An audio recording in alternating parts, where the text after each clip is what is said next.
All right, the Central Bank of Nigeria has reported a substantial improvement in its net foreign exchange reserves position as at the end of 2024, reflecting a substantial improvement in the country's external liquidity, reduced short-term obligations, and renewed investors' confidence. According to the CBN, NFER stood at $23.1 billion, the highest level in over 3 years, a marked increase from $3.9 billion at the end of 2023 and $8.19 billion at the end of 2022 and $14.5 billion at the end of 2021.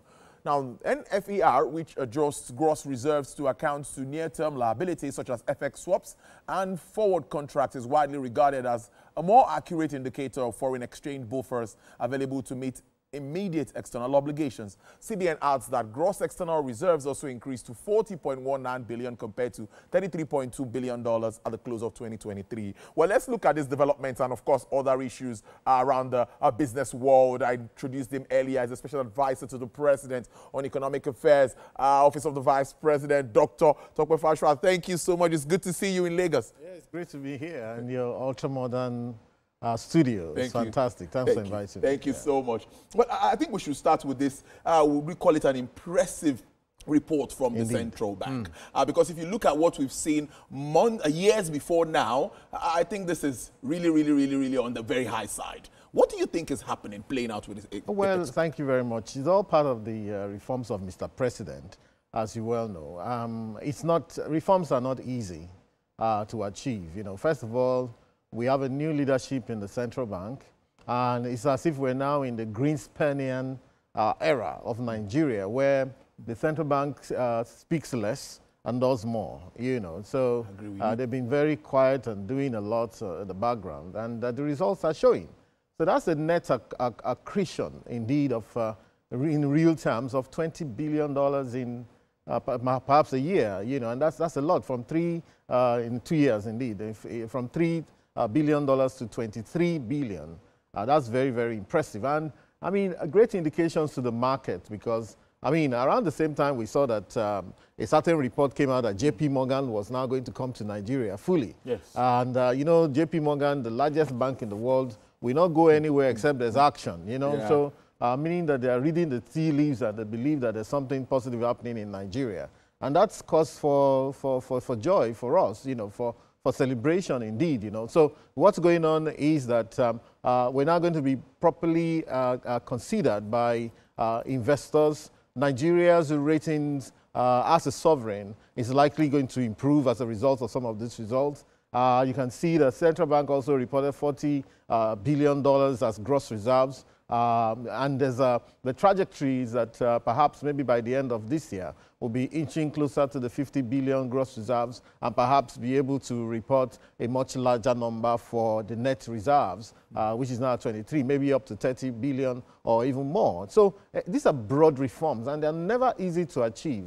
So it's kudos to the central bank, kudos to Mr. President for also driving this kind of long-term reserve that places Nigeria on a stronger stead, indeed, it must be said.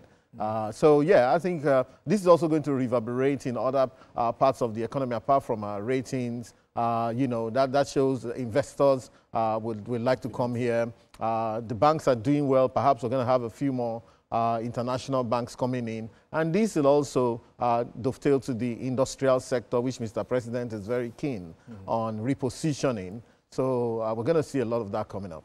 Interesting stuff, really interesting times. The securities and investment bills was also signed, bringing that confidence into capital market. But I'd like to also ask you that some of the things that are happening over there, Trump's tariff might also be very interesting. You saw Dr. Oduwole reacting to that today, yes, saying indeed, that Nigeria is. Well, what do you think? For me, I'm thinking that it's for us to start thinking, also grow Nigeria, build Nigeria. How does it come to you? Absolutely. Yeah. Now, me coming from a broad, you know, whole of economy perspective, I seem to understand where Trump is coming from. I seem to also be able to place Nigeria very quickly.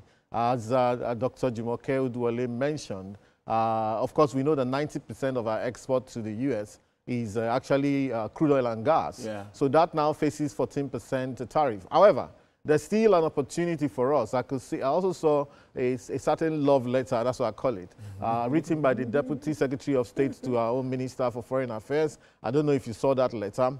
was a very respectful letter, very positive letter, saying he's coming to Nigeria. We'd like to have talks. Let's look at our trade. Let's see new options. I hope that as he comes to, we will also be telling him we have a lot of things to sell as well beyond crude oil and gas. You know, so it seems positive. I see where Trump is coming from, contrary to a lot of the hysteria that's surrounding. Of course, the markets are reacting as we speak. Yeah. Crude oil is down. The worst of our fears will be a global recession, another global recession. We don't want it. But I think in a very quick succession, we may be seeing a scenario where a number of the countries will actually quickly go to them and negotiate downwards and so on. I think what Trump is doing is trying to put America back into the center of global economics and politics. And for those who know America very well, you will see that indeed, compared with China, like I saw another article written by Thomas L. Friedman, where he said, listen, I was looking for the future. I didn't see the future in America. I saw the future in China. And that's for real. If you went to China and spent a week or two, even going to the villages of China, and you did the same for America, you will see there's already a clear difference. This is not about whitewashing and media frenzy anymore. There's already a clear-cut difference that China is actually ahead, indeed. And, but if you went to America, you'd see from the Midwest of America down into the South, where they call the poverty belt, some call it the Bible Belt, and so on. You see a lot of poverty in those areas, hollowed out towns that have not more than 100 people living in them, in Southern Carolina, down to Alabama, down to Arkansas, down to you know, Mississippi, Louisville, and so on. You know, so Louisiana and so on. So you see a scenario that America is already in very deep mess. And for someone who a real leader to be able to take them out of that into the medium to long term, you need such a drastic thing that brings America back. Say, listen. I mean, and I also tell people, watch, go and watch on Netflix a movie called Hillbilly Elegy. Hillbilly Elegy is the story of J.D. Vance, actually. It's pathetic. You see real suffering even among the white people of America, the kind of places they come from. So the hollowed out coal towns, the hollowed out steel manufacturing places, where there were industries before, even up to Detroit, where the car companies did fantastically well in the past, but they're struggling now. Donald Trump is trying to do a kind of, if you like, a kind of knee-jerk approach to say, listen, we must bring back activity to these places by all means. Because if they don't do that, America is facing certain, if you like, cataclysm. And the option, actually, if you ask me, if the option is to go into another world war. So I'd rather have the trade war than the world war, you know. And if that's the case, let everybody negotiate. Let's see what I think in a couple of weeks' time, the markets will come back. And I believe that even the crude oil, the markets will come and crude oil will come back to the former position where it was. Indeed. Let's come back home now and look at challenges at the fallout of these reforms. We've always talked about these bold reforms, and thankfully, we are seeing some positives now. Oh, yes. You know, many are reckoning with that. Absolutely. Yeah, coming up and saying, yeah, I know that this. But what sort of interventions are we now going to be looking at? You handle economic affairs and you know what is happening. You know where the shoe pinches. People are complaining. They still want support from government and all of that. Yes. We think that there should be some targeted kind of interventions. Where are we going to be looking at? There's going to be beyond, of course, you know that interventions are always ongoing, and if you ask, the Ministry of Finance is always intervening. They have a kind of a register of the indigent people in Nigeria. They send out money to them on a monthly basis. Mr. Edu always speaks about that, the coordinating minister of the economy. And that's good. And of course, I think it should be sustained, even though we would like also that these interventions be maybe tied to some sort of productivity, you know. But there's one very key intervention that I'm driving presently. And that's the fact that, you know, Mr. President agreed to increase minimum wage with the labor people from 30,000 to 70,000. That's a 130% increase. However, it seems that we have to really push for companies as well as some strata of government to actually implement this, because indeed it is unacceptable for people to still be earning at the level that they were earning 2 years ago, because inflation on some of the goods, especially like food, we can actually trace 200% inflation over that period of time on some goods. You know, you would hear about headline inflation, but what headline inflation is not telling you is that some of the goods have increased maybe at 100%, whereas some have increased at 1%. But by the time you do the weighting and do all the calculation, it comes to where it is. Right now, we're lucky inflation seems to be falling. We're now at 23.16%. I'm expecting that by the 15th of this month, when the numbers, I'm hoping that it'll come down more. Why? Because the price of food is dropping. Yeah. And from before Salah up till now, I'm monitoring the market. And all of the other people that are also doing work in terms of monitoring the market are saying that indeed prices of food are falling. If prices are falling, then that's what we see. Even petroleum prices, which actually inched up recently as a result of the problem they had with the Naira valuation. I was going to ask you that. I just put that down.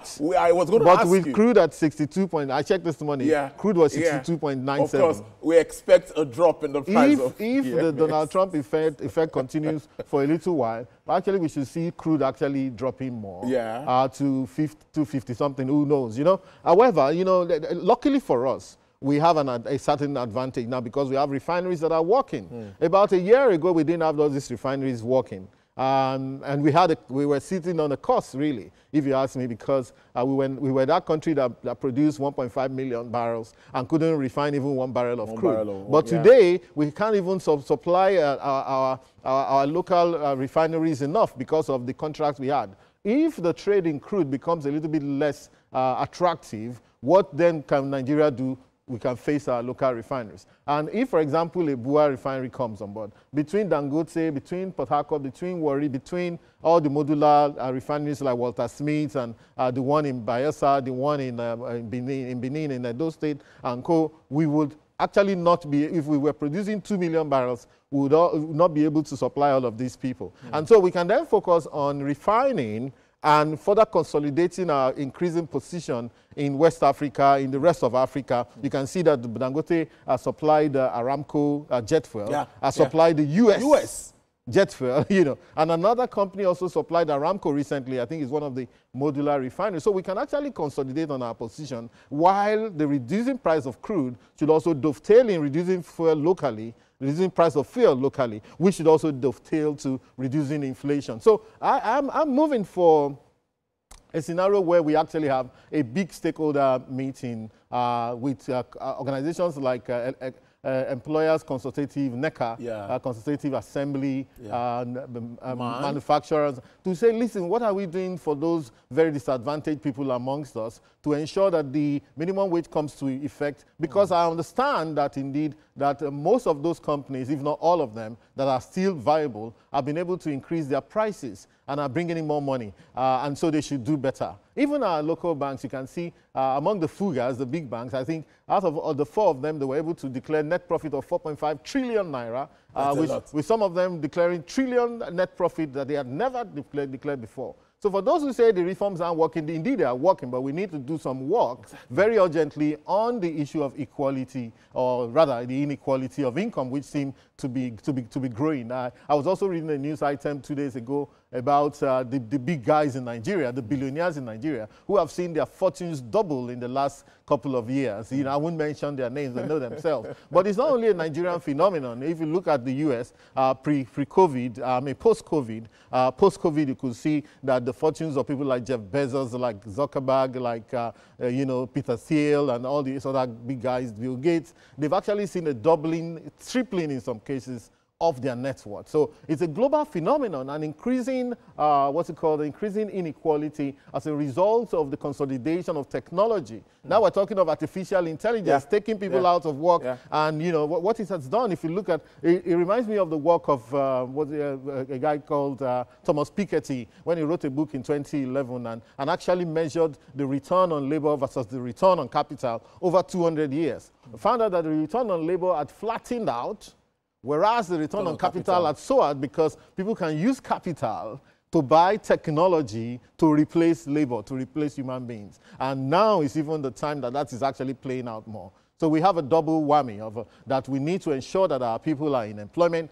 That is the concern of Mr. President. He wants to promote industries. The policies are promoting industrialization. We want to be able to produce things ourselves and sell to the rest of the world. Just as Donald Trump is centralizing America into the global affairs, every country now should also think for themselves. Apart from negotiating with America, also think for yourself. What can you... Nigeria has a template to be able to dominate the rest of the world. Well, I don't like using the word dominate, really, but perhaps, let's say, to do a lot more with the rest of Africa on a mutual basis so that we're not bullying anybody. But, hey, we have that opportunity, and I think that's what Mr. President... So we have two reforms that are in play already. Okay. The reform on Naira. You know, we've left the era where people were making 75% arbitrage just by buying official and selling. You can see that as we speak now, sometimes even the official rate is higher than the black market rate. People will still use the black market anyway because of the ease of making a transaction. You can do it from the window of your car and move on. You know, that's difficult to beat for any bank. That would require sort of documentation from you. But somehow you were able to see a convergence of that rate, and in fact, sometimes the official going ahead of the black market rate. That is fantastic, you know. But of course, I say that the currency of a country is a strategic instrument.